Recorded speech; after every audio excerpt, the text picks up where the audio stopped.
ਤੁਸੀਂ ਦੇਖ ਰਹੇ ਹੋ ਚੈਨਲ ਯਿਸੂ ਦੀਆਂ ਗੱਲਾਂ। ਮੈਂ ਪਾਸਟਰ ਰੋਮਨ ਮੈਥਿਊ, ਈਸਾ ਨਗਰ ਬਟਾਲਾ।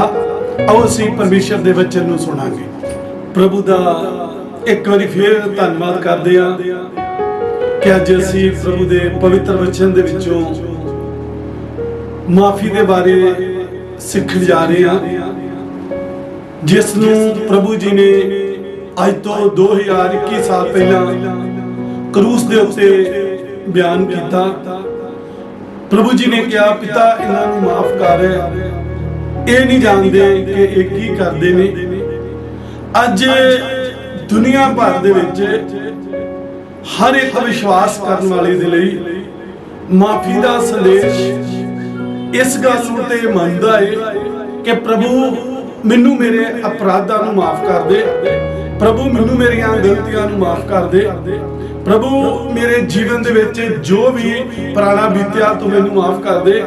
ਪਰ ਉਹਦੇ ਉਲਟ ਵਿੱਚ ਜਦੋਂ ਅਸੀਂ ਦੇਖਦੇ ਹਾਂ, ਪ੍ਰਭੂ ਦਾ ਵਚਨ ਸਾਨੂੰ ਸਿਖਾਉਂਦਾ ਹੈ ਕਿ ਅਸੀਂ ਆਪਣੇ ਵਿਰੋਧੀਆਂ ਨੂੰ ਮਾਫ ਕੀਤਾ ਹੈ।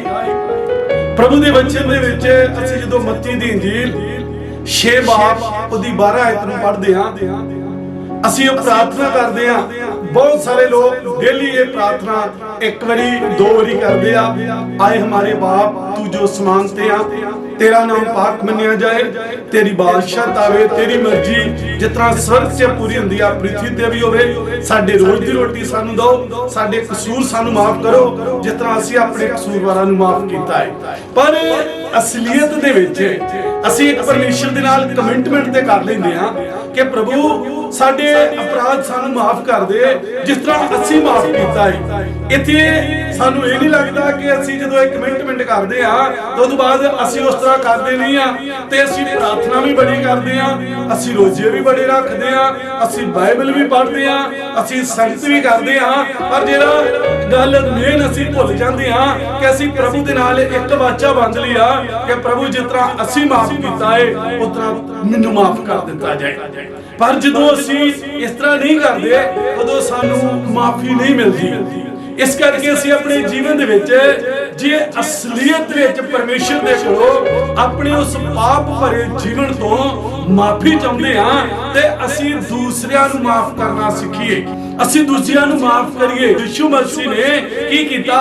ਸੰਸਾਰ ਦੇ ਉਹਨਾਂ ਲੋਕਾਂ ਨੂੰ ਜਿਨ੍ਹਾਂ ਨੇ ਉਹਦੇ ਹੱਥਾਂ 'ਚ ਕੀਲ ਠੋਕੇ, ਜਿਨ੍ਹਾਂ ਨੇ ਉਹਦੇ ਪੈਰਾਂ 'ਚ ਕੀਲ ਠੋਕੇ, ਜਿਨ੍ਹਾਂ ਨੇ ਉਹਦੇ ਸਿਰ 'ਤੇ ਕੰਡਿਆਂ ਦਾ ਤਾਜ ਪਾਇਆ, ਜਿਨ੍ਹਾਂ ਨੇ ਕੋੜਿਆਂ ਦੇ ਨਾਲ ਉਹਨੂੰ ਮਾਰਿਆ, ਉਹਨਾਂ ਨੂੰ ਪ੍ਰਭੂ ਨੇ ਮਾਫ ਕਰ ਦਿੱਤਾ। ਇਸ ਕਰਕੇ ਪ੍ਰਭੂ ਦਾ ਵਚਨ ਬਿਆਨ ਕਰਦਾ ਹੈ। ਮੈਂ ਤੁਹਾਡੇ ਨਾਲ ਇੱਕ ਵਚਨ ਪੜਾਂਗਾ, ਮੱਤੀ ਦੀ ਇੰਜੀਲ 6 ਬਾਬ ਉਹਦੀ 14 ਤੇ 15 आयत। इसलिए यदि तुम मनुष्यों के अपराध क्षमा करोगे तो तुम्हारा स्वर्गीय पिता भी तुम्हें क्षमा करेगा, और यदि तुम मनुष्यों के अपराध क्षमा ना करोगे तो तुम्हारा पिता भी तुम्हारे अपराध क्षमा ना करेगा।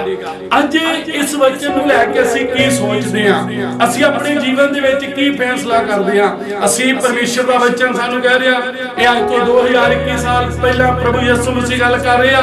ਕੀ ਕਹਿ ਰਿਹਾ ਕਿ ਜੇ ਤੁਸੀਂ ਮਨੁੱਖਾਂ ਨੂੰ ਉਹਨਾਂ ਦੇ ਅਪਰਾਧ ਮਾਫ ਕਰੋਗੇ ਤਾਂ ਤੁਹਾਡਾ ਸਵਰਗੀ ਪਿਤਾ ਤੁਹਾਨੂੰ ਮਾਫ ਕਰੇਗਾ। ਜੇ ਤੁਸੀਂ ਮਨੁੱਖਾਂ ਨੂੰ ਉਹਨਾਂ ਦੇ ਅਪਰਾਧ ਮਾਫ ਨਹੀਂ ਕਰੋਗੇ ਤਾਂ ਤੁਹਾਡਾ ਸਵਰਗੀ ਪਿਤਾ ਵੀ ਤੁਹਾਨੂੰ ਮਾਫ ਨਹੀਂ ਕਰੇਗਾ। ਅੱਜ ਜੇ ਅਸੀਂ ਬਹੁਤ ਸਾਰੇ ਲੋਕ ਇਹ ਸੋਚਦੇ ਆ ਕਿ ਸਾਡੀ ਪ੍ਰਾਰਥਨਾ ਦਾ ਸਾਨੂੰ ਉੱਤਰ ਨਹੀਂ ਮਿਲਦਾ, ਪ੍ਰਾਰਥਨਾ ਦਾ ਉੱਤਰ ਪਾਉਣ ਦੇ ਲਈ ਉਹ ਪਾਸਟਰ ਤੇ ਬਦਲ ਲੈਂਦੇ ਨੇ, ਉਹ ਚਰਚ ਤੇ ਬਦਲ ਲੈਂਦੇ ਨੇ, ਪਰ ਉਹਨਾਂ ਦੀ ਪ੍ਰਾਰਥਨਾ ਦਾ ਉੱਤਰ ਉਹਨਾਂ ਨੂੰ ਤਦ ਵੀ ਨਹੀਂ ਮਿਲਦਾ। ਸ਼ਾਇਦ ਉਹਨਾਂ ਨੂੰ ਇਸ ਗੱਲ ਦੀ ਸਮਝ ਨਹੀਂ ਆ ਕਿ ਪ੍ਰਭੂ ਦੇ ਵਚਨ ਦੇ ਵਿੱਚ ਅਸੀਂ ਸਵੇਰੇ ਉੱਠ ਕੇ ਪ੍ਰਾਰਥਨਾ ਵਿੱਚ ਪ੍ਰਭੂ ਨੇ ਇੱਕ ਵਾਚਾ ਬੰਦੀ ਸੀ, ਉਹ ਵਾਚਾ ਅਸੀਂ ਦਿਨ ਭਰ 'ਚ ਪੂਰੀ ਵੀ ਨਹੀਂ ਕੀਤੀ। ਰਾਤੀ ਸੌਣ ਲੱਗੇ ਅਸੀਂ ਵਾਚਾ ਬੰਦੀ ਸੀ, ਉਹਨੂੰ ਅਸੀਂ ਪੂਰਾ ਨਹੀਂ ਕੀਤਾ। ਇਸ ਜਦੋਂ ਅਸੀਂ ਪੂਰਾ ਨਹੀਂ ਕਰ ਰਹੇ, ਛੋਟੀ ਜੀ ਮੈਂ ਬੜੀ ਮੇਰੀ ਗੱਲ ਹੋ ਗਈ ਮਾਫੀ ਛੋਟੇ ਜਿਹੇ ਸ਼ਬਦਾਂ ਵਿੱਚ ਕਿਸ ਤਰ੍ਹਾਂ ਕਿ ਅਸੀਂ ਵੀ ਮਾਫ ਕਰਨਾ ਸਿੱਖ ਜਾਈਏ। ਯਿਸੂ ਮਸੀਹ ਅਸੀਂ ਜਿਹਦੇ ਬੱਚੇ ਆ, ਅਸੀਂ ਜਿਹਦੇ ਗਵਾਹ ਆ, ਅਸੀਂ ਜਿਹਦੇ ਚੇਲੇ ਆ। ਅੱਜ ਬਹੁਤ ਸਾਰੇ ਲੋਕਾਂ ਦੀਆਂ ਪ੍ਰਾਰਥਨਾਵਾਂ ਦਾ ਉੱਤਰ ਨਾ ਮਿਲਣ ਦਾ ਕਾਰਨ ਜਿੱਥੋਂ ਤੱਕ ਮੈਂ ਸੋਚਦਾ ਵਾਂ ਇਹੀ ਆ ਕਿ ਸ਼ਾਇਦ ਉਹ ਪ੍ਰਾਰਥਨਾ ਵੀ ਬੜੀ ਕਰਦੇ ਆ, ਉਹ ਬਾਈਬਲ ਵੀ ਪੜ੍ਹਦੇ ਆ, ਉਹ ਰੋਜ਼ੇ ਵੀ ਰੱਖਦੇ ਆ, ਉਹ ਚਰਚ ਵੀ ਜਾਂਦੇ ਆ, ਪਰ ਉਹਨਾਂ ਦੇ ਦਿਲ ਦੇ ਵਿੱਚ ਮਾਫੀ ਵਾਲਾ ਸੁਭਾਅ ਨਹੀਂ ਹੈਗਾ। ਮਾਫੀ ਵਾਲੇ ਸੁਭਾਅ ਦੇ ਬਾਰੇ ਪ੍ਰਭੂ ਜੀ ਨੇ ਮੱਤੀ ਦੀ 18 ਬਾਬ ਦੇ ਵਿੱਚ ਬੜਾ ਵਧੀਆ ਦ੍ਰਿਸ਼ਟਾਂਤ ਦਿੱਤਾ ਹੈ। ਇਹ ਦ੍ਰਿਸ਼ਟਾਂਤ ਤੋਂ ਬਾਅਦ ਮੈਨੂੰ ਖਤਮ ਕਰਾਂਗਾ। ਯਿਸੂ ਮਸੀਹ ਇੱਕ ਦ੍ਰਿਸ਼ਟਾਂਤ ਸੁਣਾ ਰਹੇ ਨੇ, ਜਿੱਥੇ ਪਤਰਸ ਨੇ ਸ਼ੁਰੂਆਤ ਦੇ ਵਿੱਚ ਪ੍ਰਭੂ ਜੀ ਕੋਲ ਇੱਕ ਸਵਾਲ ਕੀਤਾ, ਪ੍ਰਭੂ ਜੀ ਮੇਰਾ ਭਰਾ ਕਿੰਨੀ ਵਾਰੀ ਮੇਰਾ ਪਾਪ ਕਰੇ ਤੇ ਮੈਂ ਉਹਨੂੰ ਮਾਫ ਕਰ ਦੇਵਾਂ? ਪ੍ਰਭੂ ਨੂੰ ਨਾਲ ਹੀ ਆਪੇ ਉੱਤਰ ਦੇ ਦਿੱਤਾ, ਕਹਿੰਦਾ ਪ੍ਰਭੂ ਜੀ ਕੀ 7 ਵਾਰੀ? ਪ੍ਰਭੂ ਕਹਿੰਦਾ ਨਹੀਂ ਪਤਰਸ, 7 ਵਾਰੀ ਨਹੀਂ, 7 ਨੂੰ 70 ਨਾਲ ਗੁਣਾ ਕਰ, ਯਾਨੀ ਕਿ 490 ਵਾਰੀ ਤੈਨੂੰ ਆਦਤ ਪੈ ਜਾਵੇ। ਫਿਰ ਅੱਗੇ ਜਾ ਕੇ ਪ੍ਰਭੂ ਜੀ ਇੱਕ ਦ੍ਰਿਸ਼ਟਾਂਤ ਦੇ ਰੂਪ ਵਿੱਚ ਸਿਖਾ ਰਿਹਾ, ਕਹਿੰਦੇ ਇੱਕ ਸ਼ਾਹੂਕਾਰ ਸੀ, ਉਹ ਤੇ ਉਹਦਾ ਇੱਕ ਵੱਡਾ ਕਰਜ਼ਾਈ ਸੀ। ਉਹਦੇ ਕੋਲ ਜਦੋਂ ਆਇਆ, ਉਹ ਕਰਜ਼ਾਈ ਨੇ ਜਦੋਂ ਉਸ ਮਾਲਕ ਨੇ ਉਹਨੂੰ ਕਿਹਾ ਕਿ ਤੂੰ ਆਪਣਾ ਕਰਜ਼ ਭਰ, ਉਹ ਕਹਿੰਦਾ ਕਰਜ਼ ਭਰਨ ਲਈ ਮੇਰੇ ਕੋਲੋਂ ਕੁਝ ਵੀ ਨਹੀਂ ਹੈਗਾ। ਉਹ ਕਹਿੰਦਾ ਮਾਲਕ ਕਹਿੰਦਾ ਇਹਦਾ ਜੋ ਕੁਝ ਹੈਗਾ ਵਾ ਉਹ ਸਾਰਾ ਕੁਝ ਲੈ ਆਓ, ਤੇ ਜਿੰਨਾ ਤੱਕ ਇਹ ਕਰਜ਼ ਨਹੀਂ ਭਰ ਦੇਵੇਗਾ ਉਹਨਾਂ ਚਿਰ ਇਹ ਮੇਰਾ ਗੁਲਾਮ ਰਹੇਗਾ। ਉਹਨੇ ਬੇਨਤੀ ਕੀਤੀ, ਕਹਿਣ ਲੱਗਾ ਹੇ ਮਾਲਕ ਮੈਨੂੰ ਤੂੰ ਮਾਫ ਕਰ, ਮੇਰੇ ਤੇ ਦਇਆ ਕਰ, ਮੇਰੇ ਤੇ ਰਹਿਮ ਕਰ, ਮੇਰੇ ਤੇ ਤਰਸ ਖਾ। ਮਾਲਕ ਨੇ ਤਰਸ ਖਾ ਲਿਆ, ਤਰਸ ਖਾ ਕੇ ਮਾਲਕ ਨੇ ਉਹਨੂੰ ਮਾਫ ਕਰ ਦਿੱਤਾ। ਜਦੋਂ ਮਾਫ ਕਰ ਦਿੱਤਾ, ਉਹ ਮਾਫੀ ਕਾ ਪਾ ਕੇ ਜੇ ਬਾਹਰ ਨਿਕਲ ਹੀ ਰਿਹਾ ਸੀ, ਬਾਹਰ ਉਹਨੂੰ ਇੱਕ ਹੋਰ ਬੰਦਾ ਮਿਲ ਗਿਆ, ਉਹਦੇ ਨਾਲ ਦਿਆਂ ਵਿੱਚੋਂ ਹੀ ਉਹਨੂੰ ਆਣ ਕੇ ਉਹਨੇ ਗਲੋਂ ਫੜਿਆ, ਮੇਰੇ ਪੈਸੇ ਦੇ। ਉਹਨੇ ਵੀ ਸੇਮ ਤਰੀਕੇ ਦੇ ਨਾਲ ਉਹਦੇ ਘਰ ਉਹੀ ਬੇਨਤੀ ਕੀਤੀ ਜਿਸ ਤਰ੍ਹਾਂ ਇਹ ਅੰਦਰ ਬੇਨਤੀ ਕਰਕੇ ਆਇਆ ਸੀ। ਇਹਨੇ ਵੀ ਕਿਹਾ ਮਾਲਕ ਮੈਨੂੰ ਮਾਫ ਕਰ ਦੇ, ਮੇਰੇ ਕੋਲ ਜੇ ਕੁਛ ਨਹੀਂ ਆ, ਮੇਰੇ ਤੇ ਦਇਆ ਕਰ, ਮੇਰੇ ਤੇ ਰਹਿਮ ਕਰ। ਪਰ ਲਿਖਿਆ ਉਹਨੇ ਰਹਿਮ ਨਹੀਂ ਕੀਤਾ।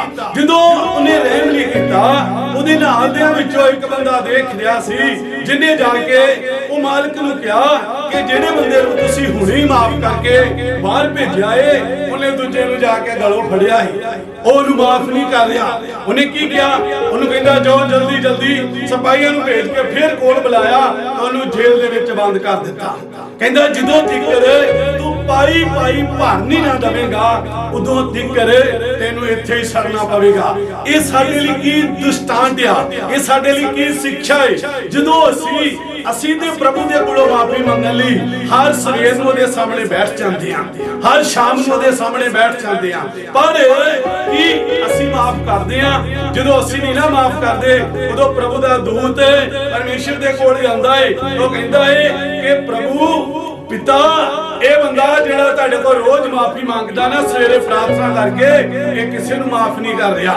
ਫਿਰ ਪਰਮੇਸ਼ਰ ਵੀ ਜਿਸ ਤਰ੍ਹਾਂ ਉਸ ਮਾਲਕ ਨੇ ਕੀਤਾ ਸੀ, ਜਦੋਂ ਨਿਆਂ ਕਰੇਗਾ ਉਹੀ ਹਾਲਾਤ ਕਰੇਗਾ। ਇਸ ਕਰਕੇ ਅੱਜ ਮੈਨੂੰ ਤੇ ਤੁਹਾਨੂੰ ਆਪਣੀ ਜ਼ਿੰਦਗੀ ਦੇ ਵਿੱਚ ਇੱਕ ਮਾਫੀ ਦਾ ਸੁਭਾਅ ਰੱਖਣ ਦੀ ਲੋੜ ਆ। ਮੈਨੂੰ ਤੇ ਤੁਹਾਨੂੰ ਦੂਜਿਆਂ ਨੂੰ ਮਾਫ ਕਰਨ ਵਾਲੇ ਬਣਨਾ ਹੈ। ਜਦੋਂ ਅਸੀਂ ਦੂਜਿਆਂ ਨੂੰ ਮਾਫ ਕਰਾਂਗੇ ਤੇ ਪਰਮੇਸ਼ਰ ਵੀ ਸਾਨੂੰ ਸਾਡੇ ਸਾਰੇ ਅਪਰਾਧਾਂ ਨੂੰ ਮਾਫ ਕਰੇਗਾ। ਪ੍ਰਭੂ ਤੁਹਾਨੂੰ ਨਾ ਬਚਨਾ ਬਰਕਤ ਦੇਵੇ। ਆਮੀਨ। ਸਾਰੇ ਚੈਨਲ ਨੂੰ ਸਬਸਕ੍ਰਾਈਬ ਕਰੋ, ਲਾਈਕ ਕਰੋ, ਕਮੈਂਟ ਕਰੋ, ਸ਼ੇਅਰ ਕਰੋ, ਤਾਂ ਕਿ ਪਰਮੇਸ਼ਵਰ ਦਾ ਵਚਨ ਜ਼ਿਆਦਾ ਤੋਂ ਜ਼ਿਆਦਾ ਰੂਹਾਂ ਤੱਕ ਪਹੁੰਚ ਸਕੇ। ਸਾਰਿਆਂ ਨੂੰ ਮੇਰੇ ਵੱਲੋਂ ਜੈ ਮਸੀਹ।